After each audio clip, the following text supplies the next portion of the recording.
में बोल रहा है कि सी नाम का एक वेक्टर है, सी वेक्टर है, वो क्या है, वो अगर आप बी वेक्टर का प्रोजेक्शन लो ए वेक्टर के ऊपर, मतलब ये पूरा का पूरा ए वेक्टर है दिया हुआ है और बी के बारे में भी दिया हुआ है, बस लैम्डा अननोन है। अगर बी का प्रोजेक्शन लो आप ए के ऊपर तो जो वेक्टर प्रोजेक्शन निकल के आएगा वो सी होगा। तो सी क्या है, vector projection of B on A, यही क्वेश्चन में बताया है।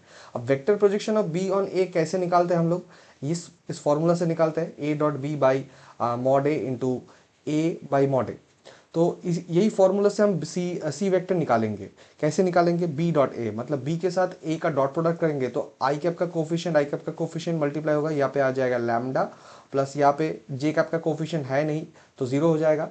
तो 4 के साथ यहाँ पे के कैप का कोफिशिएंट मल्टीप्लाई होगा तो यहाँ पे आ जाएगा 8 डिवाइडेड बाई मॉड ए, मतलब ए वेक्टर का जो मॉड्यूलस होगा वो क्या आएगा, root over of 1 square plus 2 square plus 2 square, मतलब क्या आएगा, रूट ओवर ऑफ 9, मतलब सिर्फ 3 का स्क्वायर करेंगे तो यहाँ पे 9 आएगा और यहाँ पे सिंपली रहेगा ए वेक्टर। ए वेक्टर क्या था, I cap plus 2j cap plus 2k cap. Okay, अब क्वेश्चन में और एक इंफॉर्मेशन दिया हुआ है, A vector plus C vector, इसका जो मॉड है, इसका मॉड का वैल्यू कितना है, 7।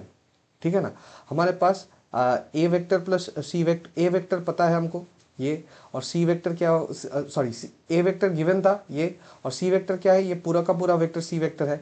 तो ए प्लस सी करेंगे तो क्या आएगा हमारे पास आएगा मॉड्यूलस ऑफ लैम्डा प्लस 8/9, उसके साथ एक प्लस 1 ये रहेगा, और यहाँ पे रहेगा I cap plus 2j cap plus 2k cap. Okay, A plus C को ऐड करने पे हमें ये आएगा।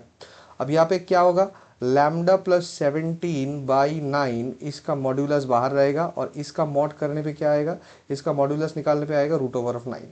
ठीक है ना, ये इक्वल्स टू क्या आ रहा है, 7। ठीक है, अब mod of lambda plus 17, mod of lambda plus 17, ये 9 का स्क्वायर रूट 3 होगा, 3 से 9 कटेगा तो 3 रहेगा, तो इसके नीचे 3, ये किसके बराबर आया, 7 के बराबर आया। तो modulus of lambda plus 17, modulus of lambda plus 17 is equal to 21। इसका मतलब लैम्डा प्लस 17 का दो वैल्यू निकल के आ रहा है, एक होगा प्लस 21 और लैम्डा प्लस 17 का दूसरा वैल्यू होगा माइनस 21। यहाँ से सॉल्व करेंगे तो लैम्डा का वैल्यू आ रहा है 4, और यहाँ से सॉल्व करेंगे तो लैम्डा का वैल्यू आ रहा है माइनस नेगेटिव कुछ एक नंबर। तो लैम्डा इक्वल्स टू 4 ये एक्सेप्टेड वैल्यू होगा, क्योंकि क्वेश्चन में दिया हुआ था कि लैम्डा ग्रेटर देन 0। अब क्वेश्चन में क्या पूछा है, क्वेश्चन में पूछा है बी वेक्टर और सी वेक्टर। बी वेक्टर अगर आपको लैम्डा का वैल्यू पता चल गया तो आप बी वेक्टर क्या होगा वो आप लिख पाओगे, और सी वेक्टर अगर लैम्डा का वैल्यू पता चल गया तो पूरा का पूरा सी वेक्टर भी आप लिख पाओगे। ये आपको सॉल्व करने पे आंसर आएगा 16।